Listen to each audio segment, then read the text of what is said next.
Alhamdulillah wala haula wala quwwata illa billah. Shalatu wassalamu ala Rasulillah wa ala alihi wa sahbihi wa mawala. Ibu-ibu yang dirahmati oleh Allah Subhanahu wa taala, alhamdulillah bersyukur kepada Allah Subhanahu wa taala yang masih memberikan nikmat kepada kita sehingga kita bisa hadir di tempat yang dirahmati oleh Allah Subhanahu wa taala, yaitu Baitul min Buyutillah, salah satu rumah di antara rumah-rumah Allah yang kebetulan namanya adalah Masjid Fatimah. Masjid Fatimah ini kalau nggak salah yang didirikan Yayasan Amal Bakti Muslim Pancasila yang tercontekan ini. Pulau enten Solo wis Masjid Istiqlal, modelnya persis plek nggih, enten prasastine nggih ten mriku niku sami plek. Ternyata sing ngedeke nggih sami Yayasan Amal Bakti Muslim Pancasila, sing tanda tangan nggih sami Pak Harto.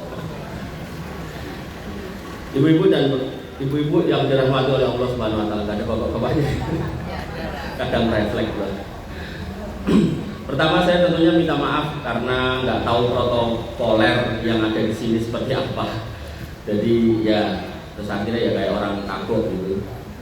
Maka yang kedua saya bertanya sama Bu admin waktu itu mau tema apa, katanya bebas.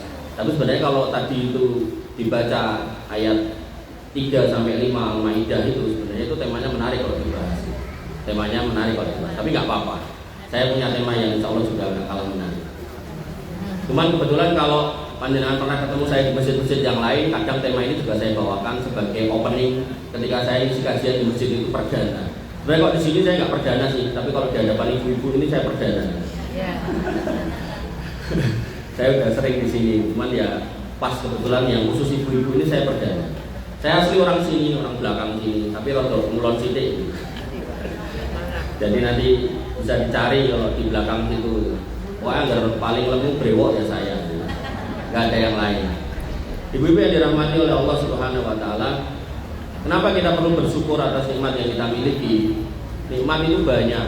Allah sendiri mengatakan wa in ta'udu nikmatallah la tusuha. Kalau engkau mau hitung nikmat Allah, maka enggak akan bisa dihitung. Karena nikmat Allah itu banyak. Kita mau ngitung dari sisi manapun mesti nggak bisa dihitung. Tak dari ini mungkin nanti jam 12 nih. Oh enggak, 10, cepat men. Jadi biasanya rong jam itu loh. Kalau kayak bonus bener turun. Jadi saya orangnya terbuka ya. Artinya kalau panjenengan dalam perjalanannya tiba-tiba galau kelingan masalahnya mau mas, segera ditulis, disampaikan ke depannya, nggak usah disebutkan namanya, gitu kan. Nanti nek kira-kira ising karo arepe diuncalke mawon. Anggo pesawat diuncalke. Mungkin nek tekan mriki kula waca. Ya, karena Allah yang berpesan, gitu kan. Yaitu apa pesan Allah, gitu kan. Pesan Allah yaitu fasalu ahla dzikri untuk la ta'lamun. Jadi kalau punya masalah jangan dicandai dhewe, tapi tanyakan pada orang yang kiranya bisa menjawab. Ibu-ibu yang dirahmati oleh Allah Subhanahu wa taala, kembali ke nikmat tadi. Nikmat Allah itu banyak. Ada orang yang nggak punya mobil, terus mengukur nikmat itu hanya pakai mobil. Ternyata nek tuku mobil akhirnya kecelakaan, mati ninggur mobil, gitu kan. Maka pada akhirnya nek dia bisa mengulang waktu, maka dia akan mengatakan mendingan ranti mobil daripada dadak mati tabrakan ninggur mobil. Ibu-ibu yang dirahmati oleh Allah Subhanahu wa taala, dan banyak nikmat bisa kita lihat tapi nggak banyak orang bisa paham, sehingga Allah sendiri yang mengatakan menyindir kita, yaitu apa? Wa qalilun min ibadiyas syakur, hambaku kuwi akeh ning sing syukur mung sithik. Nah, apakah kita termasuk yang sedikit itu? Ya tentu itu yang kita harapkan. Oleh karena itu maka Nabi SAW mengatakan umat Islam, wong Islam niku umurnya kulluhu khair, hidupnya itu semuanya baik. In asobathu syarra sobaro, nek kena musibah dia sabar. Wa in asobathu khaira syakaro, kalau kena nikmat, dapat nikmat, untuk duit, untuk rezeki, untuk warisan, dia akan kemudian bersyukur. Nah, di antara syukur itu adalah wa binikmati rabbika fahadis. Kalau dapat nikmat maka fahadis. Fahadis di sini maksudnya bukan pamer, tapi ucapkan syukur dengan mengatakan alhamdulillah. Dari ucapan itu kemudian melahirkan sikap, yaitu apa? Dikatakan oleh Ibnu Qayyim, syukur itu adalah menggunakan nikmat Allah untuk menjadi hamba yang lebih baik. Jadi nek duit, pas duit, rajin ning masjid, pas duit ra tau ning masjid, berarti itu nikmatnya bukan nikmat yang baik, tapi nikmat yang justru membawa binasa. Ibu-ibu yang dirahmati oleh Allah Subhanahu wa taala, dan nikmat yang harus selalu kita syukuri, yang harus selalu kita syukuri, yang harus selalu kita ingat ketika kita memang benar-benar bingung mau syukur apa, duit rang duwe, utangan akeh gitu kan, masalah enek wae rampung gitu kan. Maka syukur terbesar kita adalah karena kita masih menjadi hamba Allah yang beriman. Karena Allah sendiri yang mengatakan inna dina indallahil Islam. Agama yang diridhoi Allah itu cuman Islam. Wa may yabtaghi ghairal islami dina fala yuqbala minhu wa huwa fil akhirati minal khosirin. Siapa yang kemudian mencari agama selain Islam, nyari jalan hidup selain Islam, maka dia akan menjadi orang yang merugi dan semua yang dia kerjakan gak akan diterima. Wa qadimna ila ma amilu min amalin wa ja'alnahu haba'an mansura. Orang itu kalau berbuat baik tapi agamanya bukan Islam, nanti amalnya akan dijoknya amalmu, tapi kemudian didadekke debu-debu yang berterbangan, ora tangguh. Ibu-ibu yang dirahmati oleh Allah Subhanahu wa taala, sehingga yang namanya hidayah itu harus kita syukuri. Bentuk syukurnya adalah kita terus menjadi hamba Allah yang beriman dan bertakwa. Hidayah itu ada dua. Yang pertama yaitu hidayah taufik. Hidayah taufik niku panjenengan sampun dipilih dadi wong Islam. Apakah Islam sejak lahir? Apakah Islam karena bertemu dengan teman yang ngajak Islam? Ataukah Islam karena dipertemukan dengan pasangan yang ngajak jadi Islam? Itu hidayah taufik. Tapi yang angel itu adalah hidayah irsyad, yaitu bagaimana panjenengan dari wong Islam menikmati dari wong Islam, bahkan memperkaya diri, menambah ilmu untuk jadi orang Islam yang baik. Hari Jumat yang lalu saya ngisi pengajian di Masjid Mulyo Winarso, ada yang tahu? Demaan. Jangan-jangan jenengan di betul? Oh enggak. Pripun? Oh ada datang. Iya, ceritake ora ya. Ada yang datang.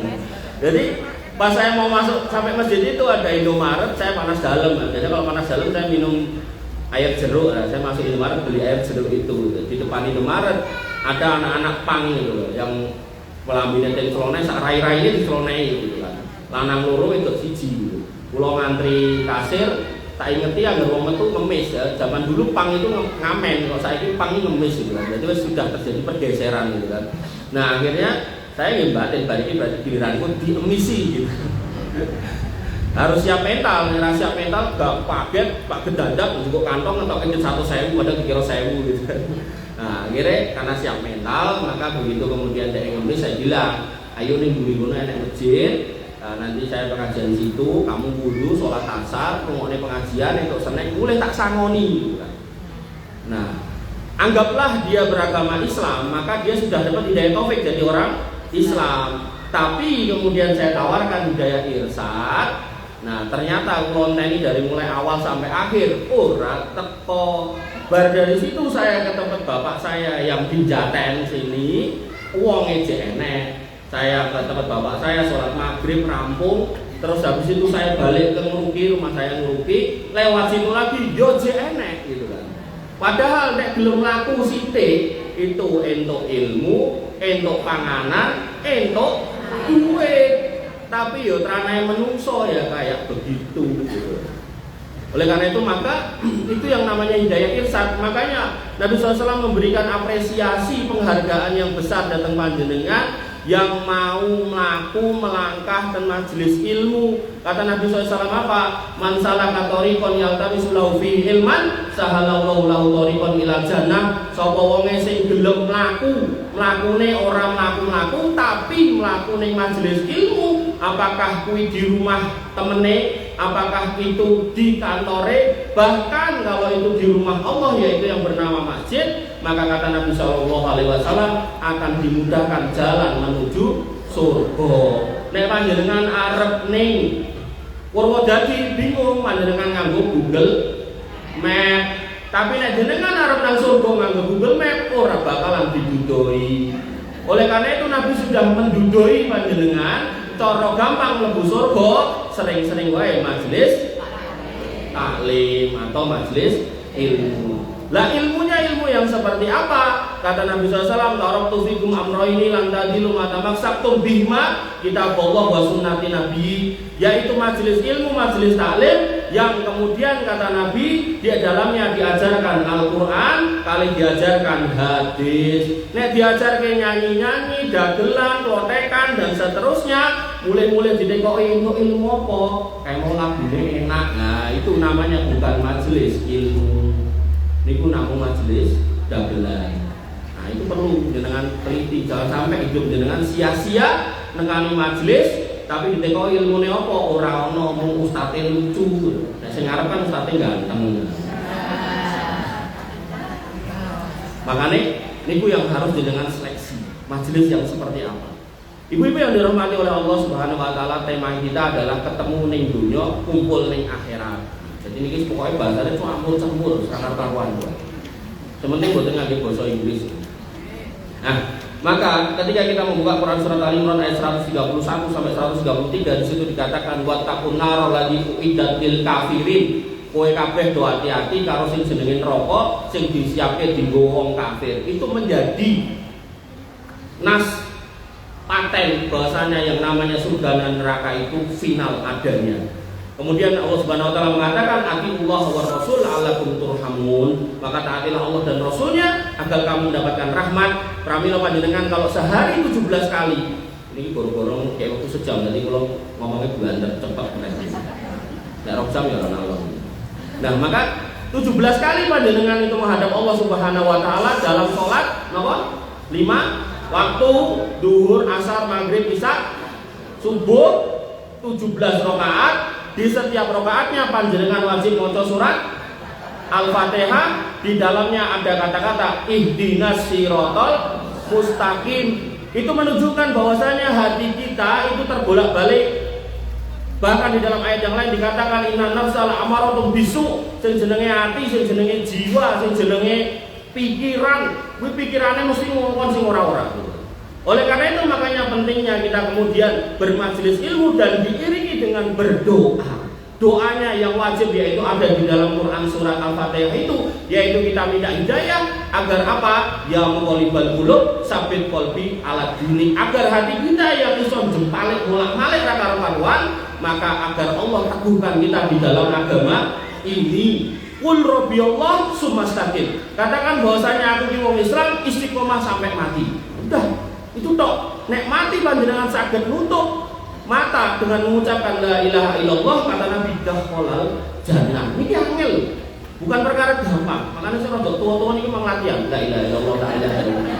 Angel. Karena kemarin saya ditanya sama ibu-ibu, Ustaz, saya itu punya pertanyaan yang sudah sekian tahun saya tanya kemana-mana nggak punya jawabannya. Tanyanya apa Bu? 20 tahun yang lalu. Berarti kan 20 tahun yang lalu saya itu masih dolanan yang kali gol jeblok gitu ya. 20 tahun yang lalu itu bapak saya itu sakaratul maut. Ustaz ajari la ilaha illallah, la ilaha illallah melu kan.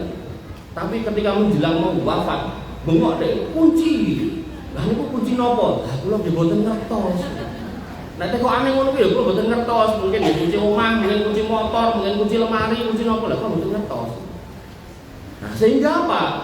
Perlu latihan, perlu pembiasaan, perlu ketulusan, perlu keikhlasan dalam mengatakan la ilaha illallah. Dan ketika kita katakan la ilaha illallah itu bukan cuma sekedar zikir biasa. Di situ ada pemahaman yang berat. Ketika kita paham itu apa la ilaha illallah, maka di situ kita akan paham kita nggak akan mencari sesembahan selain Allah. Ini masalah orang-orang dukun, ini masalah orang-orang apa namanya tukang ramal, terus nyeluk napa niku arep pantenan we goda Semelang udan namune ra teko, terus nyeluk sinten niku Mbak Lala gitu kan. Sing ngomongin kok remote AC ning langit gitu lah wis hapus-hapus jenengan yo gelem dihapusi kon bayar meneh gelem. Nah, hal-hal semacam itu semua itu adalah termasuk penyakit yang nanti akan menghalangi panjenengan mengucapkan la ilaha illallah. Susah. Padahal surga neraka itu jelas. Dan dari wong muslim, dari wong Islam itu sudah harga mati, nggak bisa ditawar-tawar. Bahkan Nabi SAW mengatakan, waladhi nafsi biyadihi la yasma'u bi ahadun min hadhil ummah yahudiyun aw nasraniyun lam yu'minu bima ursiltu bihi illa kana wa huwa min ashabinar. Demi yang menggenggam jiwa Muhammad, sekiranya umat Nasrani dan umat Yahudi itu dengar kalau Muhammad itu datang, Tapi kok orang gelem melu apa sing digawa Muhammad, maka demi Allah kata Nabi Muhammad, mereka akan menghuni neraka.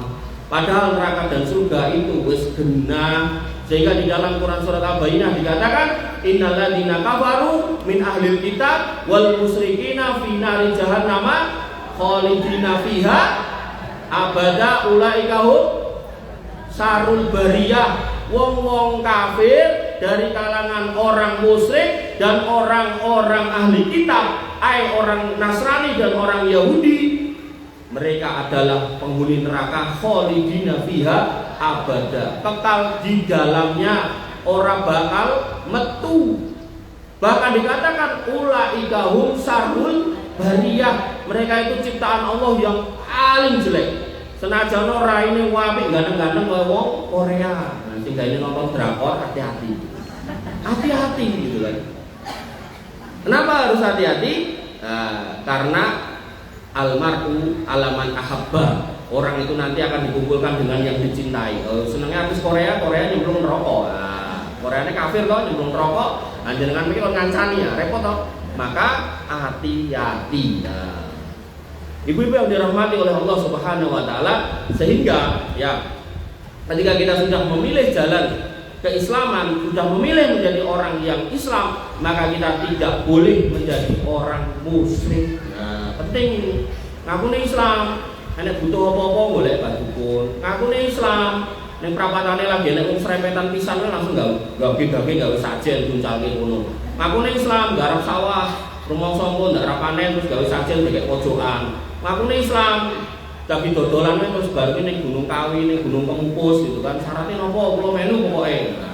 Dan seterusnya dan seterusnya. Kemusyrikan semua itu. Allah sendiri yang mengatakan innallaha la yaghfiru ayyushraka bihi wa yaghfiru ma duna dzalik liman yasha. Wong sing ngaku Islam tapi kok menduakan Allah dalam bentuk kesyirikan, maka tidak akan diampuni dosanya, dan Allah mengampuni dosa selain kesyirikan. Kan repot. Panjenengan yang dosa macam-macam Allah mungkin bisa ampuni, tapi kalau sudah kesyirikan dan dibawa mati nggak mungkin diampuni. Satu.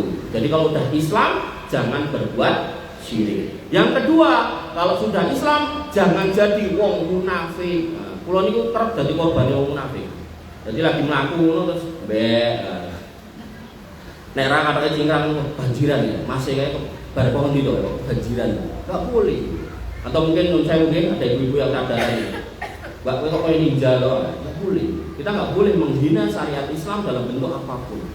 Ya, bahkan yang belum lama ini di media online itu kan seorang stand up comedy tukang dagelan ning ra lucu, dia ngomong katanya nama Muhammad itu banyak penjara gitu kan, sehingga nama Muhammad itu jadi nggak penting gitu kan. Nggak boleh kita bercanda dengan kayak gitu. Kenapa? Karena kalau kemudian kita mengolok-olok agama, kita menjelek-jelekan agama, bahkan itu agama kita sendiri. Wong Kristen aja nggak ngelek agama dia kok gitu. Masa kita ngelek agama kita, maka itu kita bisa masuk dalam kondisi kemunafikan. Dan parah lagi orang munafik itu fidaril asfali minan nar. Mereka akan nyemplung neraka dan paling bawah. Kemudian walan tajidalahu nasiro, dan gak enak wong sing iso nulungi. Jenengan nek kecemplung sumur iso ditulungi oleh tanggane. Tapi nek kecemplung neraka gak akan ada yang bisa nulungi, dan mereka kekal di dalamnya. Ibu-ibu yang dirahmati oleh Allah Subhanahu wa taala, yang kemarin udah ikut di Masjid Mulia Winarso ben apal ben melotok gitu. Maka kita sebagai orang yang sudah muslim, jauh dari kesyirikan, kemudian berusaha untuk tidak jadi orang munafik, maka kemudian kita ada alarm, yaitu ketika umur kita sudah 40. Namun pun punjul, karena Nabi SAW mengatakan amal umati baina sitin wa sab'in. Umur umatku itu antara 60 sampai 70. Wa aqallu may yajuzu dzalik. Makanya kalau ada yang lebih dari 70, alhamdulillah dikasih bonus kata. Biasanya bonus itu sithik. Dengan tuku buah napa pelem sekilo, masa jaluk bonus duren siji ora itu. Mesti bonusnya anggur siji napa krengeng siji niku lagi dikeki. Bonus niku biasanya sithik. Jadi nek panjenengan sudah 70, punjul-punjul sithik, 71, 72, 73, jangan ngarep-ngarep umur nganti 140. Panjenengan mesti bonusnya mung sithik. Makane hati-hati. Kenapa? Kullu nafsin dha'iqatul maut. Kabeh kita itu nanti bakal mati. Kemarin saya ngomong di Mulyo Winarso, teman saya dokter 40 tahun mati, dokter. Sehingga nggak ada obat untuk mencegah malaikat maut. Walaupun tum fi burujin musayyadah, mbok kowe ndelik ning leng semut bakal diuyak. Walaupun kamu punya benteng yang gede, omah sing gede, kamu nggak akan bisa selamat, mesti mati wis to. Pemene nek wis 70, hati-hati, Mbah. Enten. Mbah tenan. Hati-hati. Wis mbah-mbah sik meletes ngono ta, jenenge apa. Maka hati-hati, serius, hati-hati. Maka dikatakan innama tuwaffawna ujurahum yaumal qiyamah. Kalau kamu mau perhatikan, maka kamu nanti akan mendapatkan apa yang kamu kerjakan di dunia ini. Faman zuhziha 'anil nar wa udkhilal jannah faqad faz. Nek kamu bisa selamat dari neraka, terus kamu bisa memastikan kamu masuk surga, faqad faz. Kamu akan menjadi orang beruntung. Dadi wong sukses niku mboten wong sing gelare kathah kados kula mboten. Kula nek nyemplung neraka naudzubillah niku ora sukses, ora nek gunane. Mboten, pramila jenengan sing rong digelar atau gelare mung siji apa loro ora usah melu aku lah. Ben kula mawon. Yang penting jenengan pastikan jenengan selamat dari neraka mlebu swarga wis. Tur dadi wong wedok penak banget. Yang namanya Khulafaur Rasyidin 4. Satu-satunya yang dipanggil dari 8 pintu surga itu cuman Abu Bakar As-Siddiq. Sisanya dipanggil dari pintu-pintu surga yang lain. Tapi panjenengan jadi tiang setri penake ra ukur. Kata Nabi SAW napa? Ayyum mamra'atin wong wedok sapa wae gitu kan. Salat khamsaha, salat pada 5 waktu, zuhur, asar, maghrib, isya, subuh, tambah tahajud ya tambah mantep gitu kan. Ning aja nganti tahajud terus lali subuhan, nah ini kleru gitu kan. Enten mboten ngoten niku, ya sok enten ya. Kok orang ndang subuh, kan aku wis tahajud, ya beda. Puasa Ramadan lan Senin Kamis itu beda, ngoten nggih. Jadi nek jenengan lagi puasa Senin Kamis dipanggil kali garwane, "Bu, ayo." Mangkat. Tapi nek Ramadan ojo mangkat. Nek mangkat nanti dosa. Mangkat ning ndi ya subuh. Mangkat ada yang Mbak. Ida salat khamsaha, nek panjenengan salat 5 waktu. 5 waktu tok lho, ora kon tahajud lho, jane. Tapi nek jenengan tahajud apik gitu kan. Kemudian wasomat sahroha dan puasa di bulan Ramadan tok lho, ora kon Senin Kamis. Tapi nek dina Senin Kamis mantep. Gitu. Kemudian apa? Bahas sunat farja, jaga kemaluannya. Orang lecehan, lagi dia semi tukang sapu langsung wah, ora karu-karuan. Lagi dia semi bakul sayur langsung ora karu-karuan. Lalu selali nek diputung gitu kan. Luar biasa.